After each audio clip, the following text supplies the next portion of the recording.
All right, hello everyone. My name is Tanya Landau. I am a community engagement assistant for the Center for Arts Leadership, and today we have Brady Collins with us, and she is a recent graduate of CCPA and has a Master's of Music in Vocal Performance studying with Mark Creighton.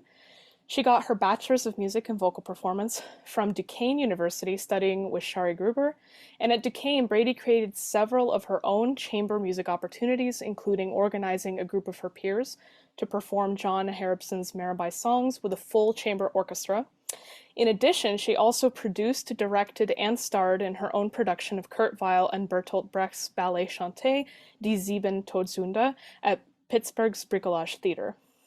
Brady was also on staff as a director for Opera Festival of Chicago's inaugural season in 2021. She directed Dante 700, a unique program of selected operatic works inspired by the life and writings of Dante Alighieri. Brady was also an associate director for the festival's production of Il Segreto di Susanna and Il Tabarro under Ella Marchmont and Mark Fritzot. She appeared as Marchmont's associate director at Opera in the Rock for their 2021 production of Scalia and Ginsberg. While earning her master's in vocal performance at Roosevelt University's CCPA, Brady directed and staged adaptations of Lori Laitman's I Never Saw Another Butterfly for the undergraduate class. So in addition to her work as a director, performer, and producer, Brady was also a 2020 fellow for Roosevelt University's Office of Student Research, where she crafted and staged an immersive performance of Weimar-era cabaret entitled The Wild Stage. While the event was unfortunately canceled due to the COVID-19 pandemic, she recently reprised the program at the Davenport Cabaret and Piano Bar just now in February of 2022. Brady, thank you so much for coming to talk to CCPA students and be a representative for the Cal. I'm really excited to get to know you and to talk about how you've created opportunities for yourself outside of graduate school. So I wanted to start by just talking about the wild stage because I think it's such an interesting concept and kind of how it became a reality and what got you interested in it. Yeah, so I'll go back to my undergraduate. I just fell in love with Kurt Weill's repertoire. And as you read, I did Die Sieben Todsünden, and I realized that Kurt Weill was just the tip of the iceberg when it came to German cabaret. And I wanted to know more, especially about the repertoire from the 20s. It seemed like there was this whole rich counterculture surrounding it. So, and I've always been really interested in history as well. So when I got to Roosevelt, there came up that there was a grant opportunity, a research grant opportunity. And I found out about it basically 2 days before it was due. I didn't have the grant written at all. And I thought, just what the heck, I will spend both my weekend nights writing it. And I did, and I submitted it and I got it. I was completely shocked. But I was so excited. So immediately I started researching and I enlisted. It was always to be not just a research paper, but something that I'm passionate about is bringing that research to life. I really think the intersection of musicology, performance, and outreach is something that we need to capitalize on to advance classical music. Absolutely. And really keep it alive. So I enlisted some of my colleagues to be in this immersive show. And I wrote the dialogue, I sort of wove it all together, and we had weekly coachings because I knew a lot about the performance practice from my research. And Matthew Lorenz, who is actually a second year CCPA student, was the collaborative pianist with me. And we had a great time. We had it completely staged. We even got coachings actually at the Goethe Institute for German dialects for the Berlin dialect, which was so fascinating. But we were canceled, obviously. It was supposed to be April 4th of 2020. And I really, because of everything going on, I didn't postpone it because I didn't know when it was going to happen again. And I didn't know if I was going to be with the same group of people again.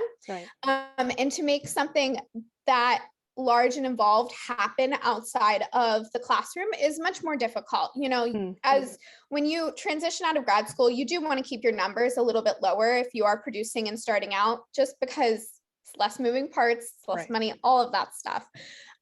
So I didn't keep the show intact and I didn't expect it to happen exactly the way that it was supposed to happen originally. Right. And I also had to adapt it. I knew that the way I'd written the show was more for an academic audience. I see. Originally. So I did do a couple performance lectures on YouTube. You can watch those on my YouTube channel, essentially where I talk about the piece. And then one of my colleagues that was in the original production performs it. They were kind enough to film themselves. And, you know, I coached them through the staging that they could do through their screen, Right. which was its own skill back then. And we still use it now. But so that is pretty much what remained of the original show. And I wasn't sure that I was ever going to do it again. I was still interested in the repertoire, but it was sort of something that was in my back pocket. And then I met a wonderful mezzo on a summer program this past summer at VSMF, which I really recommend that summer program. It's one of the good ones, I think. Cool. So I met her, and she was actually moving to Chicago, and we started doing a lot of things together because I had, because of CCPA, even though I'm not living in Chicago and I wasn't then, I have a little bit of a community there. So we started doing things together. Like we did Hansel and Gretel together at a church in November.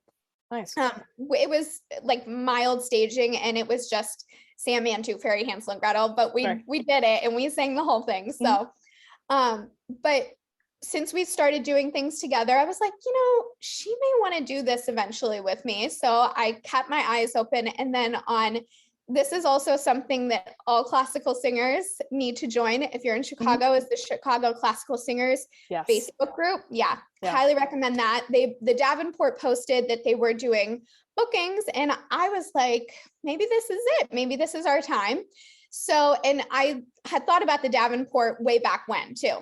So essentially what works there is you produce your own show and they take part of the house. So it's like a co-production essentially, which is really such a nice setup for both the venue and for you when you're first getting a show started.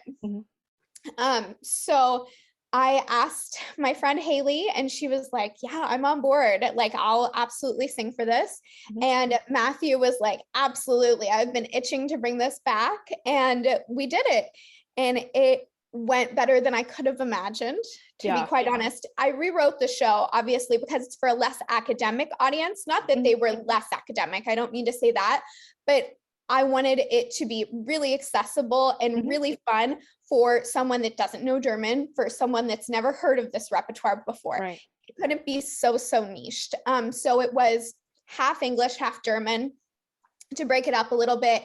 The jokes were a little bit more slapstick, a little bit more accessible humor, which I love. It felt a little bit more vaudeville, but it was wonderful. And we did, I want to say like, probably the same amount of music, and we added a little bit more violin, which is like later than the 1920s, but it still worked. And because a lot of viol pieces, they're earworms that people recognize, you know, and people like what they know.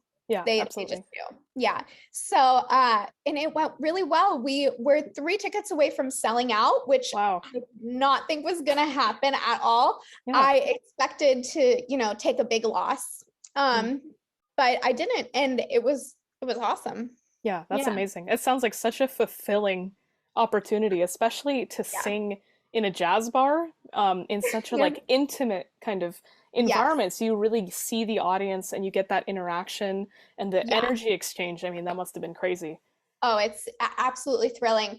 And especially for cabaret, because you talk to people in the audience. There's nothing quite like that. And, you know, you have to, you have a little bit of a persona, but it's just, most times it's just a more amped up you, which is cool. You really lay it all out there. And I talked to Matthew too, because I also know him through CCPA.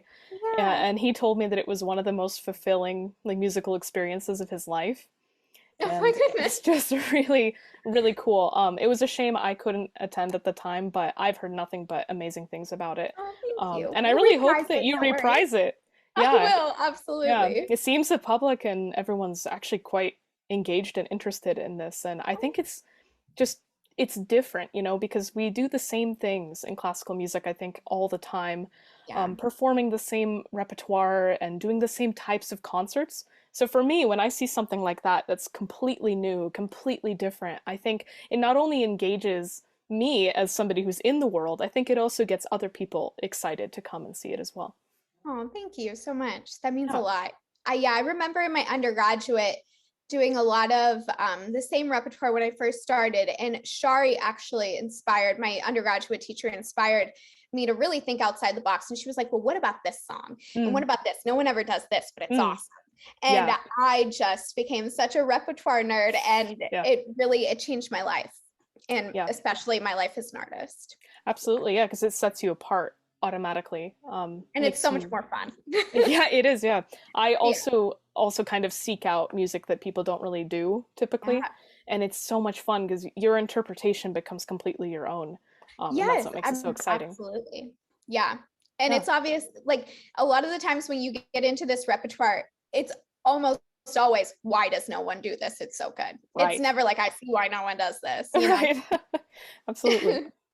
So I want to move on and talk about some of the things that you wish you knew about kind of the gritty realities, I guess, of creating your own opportunities, because you've done so much. I mean, producing, directing, performing.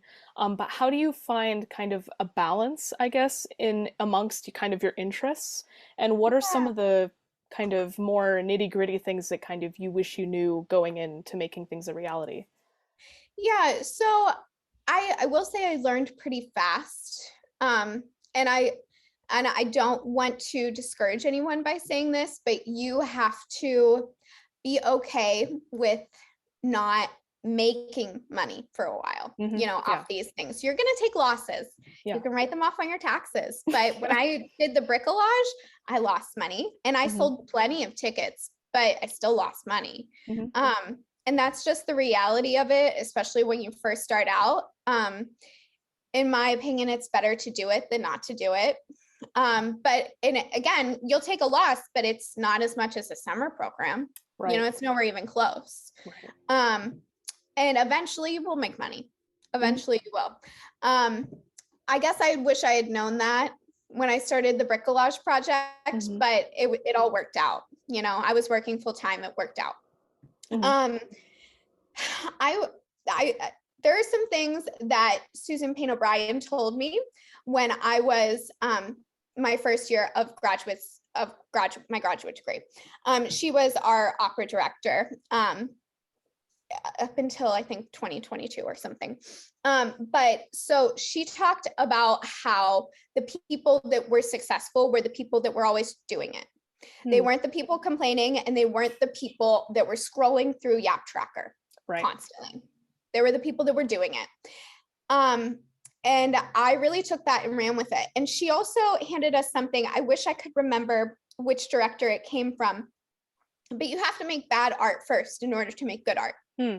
You, Interesting. if you're an artist, it's just what you do. There's no I'm not going to until it's right.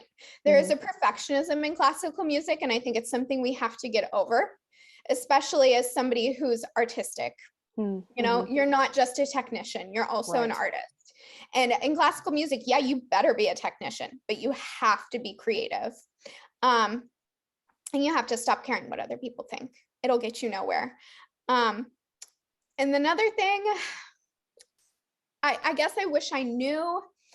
Um, this is something I wish I knew my undergraduate, but I really ran with it in my graduate, is mentorship. Hmm. Mentorship is everything. Um, I I had weekly meetings with certain professors to just talk about career stuff, to just talk about musicology stuff. And those are so invaluable to me. And I'll send them an email now and be like, do you remember that article? It's going to help Hmm. me write this grant. Like, Right. and they'll send it to me immediately. And something you have to remember about your music professors is they're in the industry. They're not insulated from it. It's Right. not like your finance professor who hasn't been in a Right. boardroom for 10 years. Right. They're conducting right after this class. You know what I'm Hmm. saying? They're in it, and they know things, and they're wise, and they've been in it for a reason. Right. So soak up everything you can from them. And they're not most of them are not teaching at university because, of the benefits. They're teaching because they love it and they love classical music and they want to see it go on. Right. So really just make a point and don't be afraid to reach out to people before you need something. Mm. I met with professors before I had questions about certain things. And now when I have questions about certain things, they're there for me because we have this relationship. Right. Yeah. So mentorship, just do it and stop caring about what other people think and don't waste your time scrolling through applications. Put everything into what you have now and it'll pay off. I will say I put so much work into my GCR, and one of the professors on my panel got me the job for Opera Festival of Chicago, Wow. which was the hugest opportunity for me. Yeah, of course. All because of my GCR. Right. And I remember at the time being so worried about applying to, adjunct positions and all these sort of things after graduate school. And I needed none of it because of what happened because of my GCR, Mm. you Right. know? So it's every single opportunity is a shot at a potential job or an internship Absolutely. or a Yeah. mentorship and kind of soaking everything up. I think that's something I felt when I came in is I was like, I have 2 years to really make the most of this. And those 2 years go by so fast. Oh, yeah. Unbelievable. I mean, I'm almost done with my first year. I can't quite believe it. Um, Yeah. and I think that it's absolutely important to remember, like what you were saying, the faculty is there to kind of grow and mentor the next generation of the people who are going to be Yeah. working in their industry. And I think that that's all really wonderful advice. Um, can you talk about some of the challenges or kind of talk about maybe a specific challenge you faced when doing the transition from graduate study into professional work? And what's something you did to kind of overcome the challenge? Yeah. I will say that I have always done professional work, even in my undergraduate. Mhm. Every gig was I treated as a professional Yeah. engagement. I would work at church, all those sorts of things. So I didn't feel like the transition was like a culture shock Sure. Yeah. necessarily. Um, and as far as the work environments, I always felt like I thrived for the most part. I Yeah, you have to be willing, especially in the arts, to do more than your job description sometimes. I Yeah. know people don't like to hear that. But it's not something that bothers me. Mm. And I, you know, you put your heart and soul into each and every engagement. As far as other challenges, I will say, obviously, I was saying in making the transition, I was so worried about what's next. And Mm-hmm. that did not serve me Mm. whatsoever. Everybody wants to wonder after graduate school, what's next, what's next, what's next. Worrying about what's next and applying to a bunch of things that you may not need is a waste of time. Mm. I am so grateful that I have a flexible job that allows me to gig and allows me to go places. And Mhm. it looks different for everyone. One of my best friends has a 9 to 5, and she lives in a city where there is a lot of stuff going on, and she doesn't need to travel. So it works for her. I need to travel, so I Mhm. have a really flexible service industry job, and I I love it. You know. Yeah. So And I think that there's definitely kind of a, like what you were saying, like stop caring about what other people think, because I do feel that there's this judgment almost in singing specifically. If you don't go all in, whatever that means, that you're yeah, kind of judged for working kind of a what I call it a correlating career. So it's something that's yeah, supporting what mhm, you're doing in singing. Um, yeah. do you feel like it's best kind of to just be open and talk about what you do and talk about how to make that balance? Do you think that would kind of help us maybe as a Yeah. community, as an opera community to kind of move past that? Yeah, I absolutely think that it's important to overcome that stigma. I tend to put on my social media, I mention it frequently, like I'm a blue collar girl. You know, I love what I do. I love my service industry job, but I like working with my hands and it's fulfilling and it makes me a lot of money. And I work with great people, and I'm not shy about that. I don't need to make every cent of my income from music. Of course, yeah. You don't need to. If that's not for you, it's not for you. Heaven forbid my job gives me a little bit of a break, you Right, know? right, Yeah, I really think that transparency is important. We see all this, like, I'm thrilled to announce that. right. I'm thrilled to announce that I've been at my coffee job for, Yeah, 2 weeks. I love it. yeah. Um, yeah, I think absolutely singers need to talk about it more. Yeah, and it also gives you kind of, like you said, a break from almost the neurosis that we get into with this career and with building it. It can be Yeah. extremely mentally taxing. So I feel like having something like that, I mean, I've actually kind of dreamed about working at a coffee shop my whole life. So It's wonderful. I I think it's encourage great. it. Yeah, Yeah. Um, I yeah, and if we look back in history, like most of the most famous composers, that's not all they did. right. Yeah, so why are we worried about it? Of It's a course. little silly to me. Yeah, Yeah. that's for sure. No, and I really appreciate how genuine you are and open about all of that. I think that Thank it's we need more people like that. you. More voices like that. Yeah. I also want to talk about kind of transitioning now to what was the process like for creating your own branding and like your artistic persona, your image, because I love your website. I love your photography. I love kind of the style and the aesthetic you've come up for yourself. So I'm wondering what was some advice you might have to jump into kind of branding, and how did you come up with your own image? Yeah, so it really just centers around what I love. Um, I his name is escaping me currently, but we had a guest in Dr. Brown's class my Mhm. last semester, and he had a piece of advice for us that was be the you-iest you can be. Hmm. And it sounds simple, but it is so profound. For example, he said, I wear cowboy boots, and that's what I started wearing to auditions. And Hmm. I wear cowboy boots, and I put them in a lot of my branding photos. Nice. Yeah. Something that makes you you, and what you love makes you you.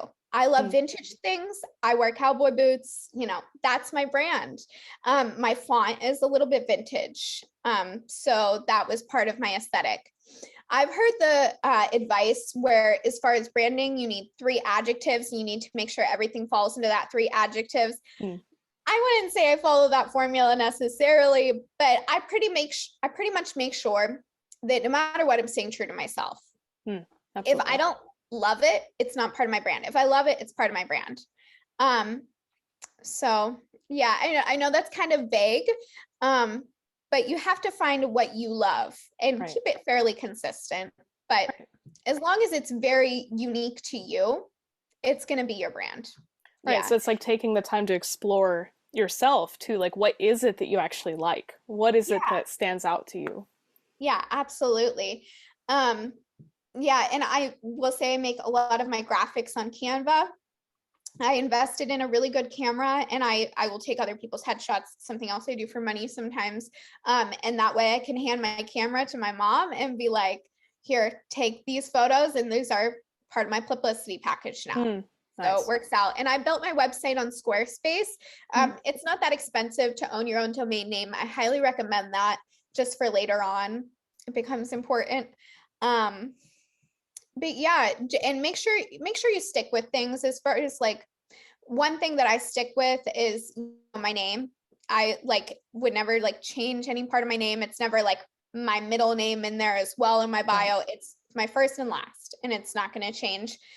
That's pretty important. I will say I make sure that I'm always soprano director. Hmm. I'm always Hmm. both, Right. so that there's not any confusion there. I've heard I I will say be careful with advice from other people that may impose their limitations on you. Hmm.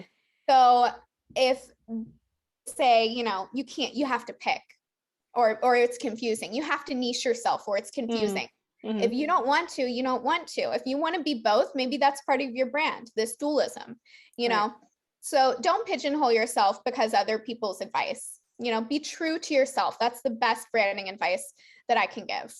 Yeah. No, that's wonderful. Thank you. And that's something I definitely have to work on.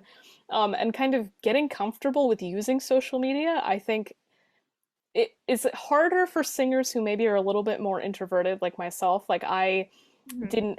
I don't really use social media. It's not something I'm kind of used to. So it's something I think is great though, because you can build your own audience and kind of Yes. build your branding from there too, and kind of see what people are responding to. Yeah, absolutely. And I'll say another thing about social media and singing.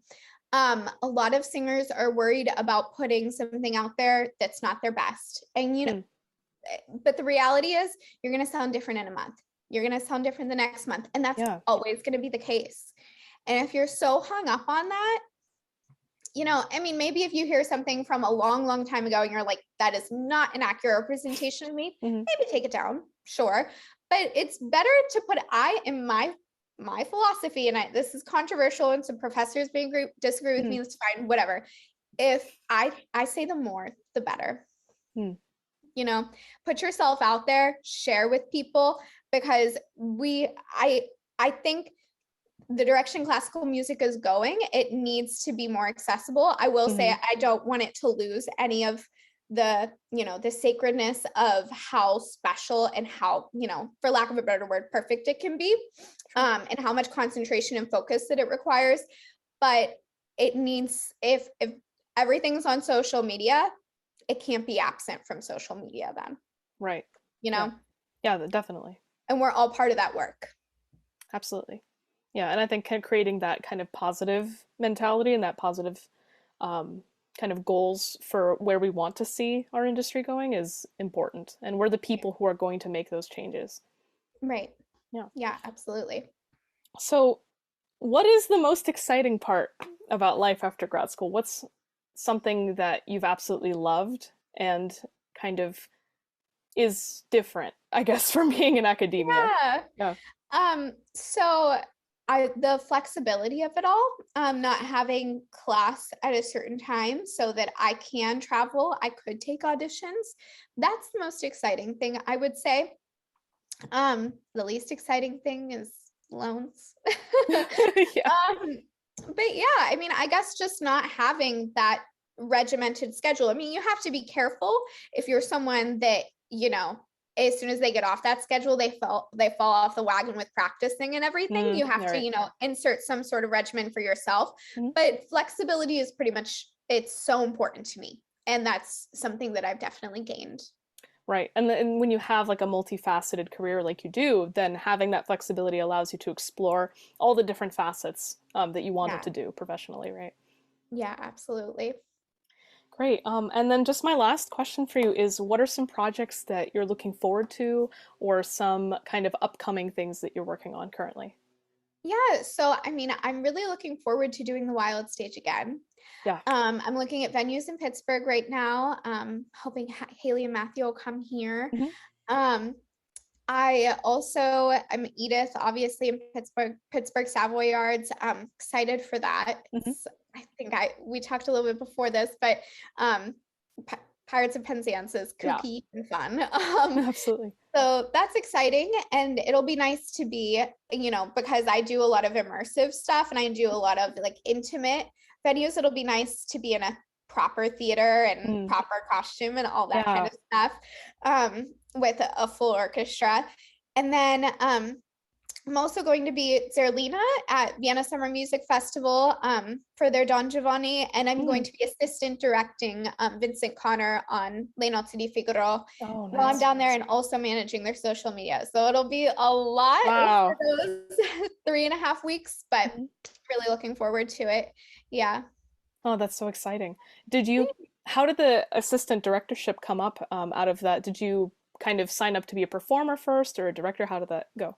So I auditioned, but Vince is one of my mentors. Mhm. Again, I'm talking about mentorship, and I had Yeah. talked to him long before this. I had formed that relationship at the previous festival. Hmm. So when it came up, I was like, "Do you need an assistant for any of the operas?" And he was like, "Actually, Le Nozze would be great if you could Hmm. assist me on that." So it's about relationships. Another thing I would love everyone to know is that most of your work is not going to come from an application. It's not going to come from an audition. It's Mm. going to come from a relationship. Right. Um, Almost, or somebody seeing you in a show, or seeing you in a presentation. Yeah. It Right. doesn't necessarily come from these cookie cutter Right. applications, Right. and that's a good thing and a bad thing. Hmm. But Yeah. so it's just a No. reality. Of course. Yeah. And that's something that I think a lot of people may not realize initially, because I think that that should be discussed more in our education as we do grad school. And especially Absolutely. even before. I mean, I've networked with people in undergrad that I still talk to, that I still kind of work with. Yeah. And it also just gives you the confidence, I think, to network and to talk to people, because it can be Yeah. kind of intimidating if you're not sure what you're doing. But I think it's such an Yeah. important skill to have. Absolutely. And I will say, when you're reaching out to people, most people are flattered that you want to speak to them, Hmm. because it's a testament to what they have to offer. Yeah. And I always, offer to buy them coffee or lunch, and come with specific questions, obviously, always. Um, but don't be afraid to reach out to people, because the worst that they can say is no. The worst they Right. can say is I'm busy. And don't be afraid to follow up with people. Really highly successful people have inboxes like you would not believe, as far Yeah. as email, Right. like you wouldn't believe. And the best thing you can do is get their phone number, Mm. talk to Hmm. people on the phone. You cannot, if there's anything I can stress to people, you cannot be afraid to do that. Mm. You cannot be afraid to call somebody. Um, and you cannot be afraid to talk on the phone. But as far as emails, don't be afraid to follow up. I'd say max 3 times, and then maybe they just really don't want to talk to you, or they just Yeah. don't have time to get back to you. But yeah, again, the worst somebody can say is no. And what are they going to say? Oh, they wouldn't stop emailing me. They wanted to talk to me and learn from me. Yeah, Right. Right. it's just no. Yeah. So yeah, don't be afraid to reach out to people. Don't be afraid to form relationships. People are so much more receptive than you would ever even believe. Yeah. That's wonderful. Thank you so much again for meeting with me. It's been great conversation and just a great opportunity to hear about all the exciting things that you're working on. Thank you so much. All right. I hope you have a great day. Yeah, thank you too.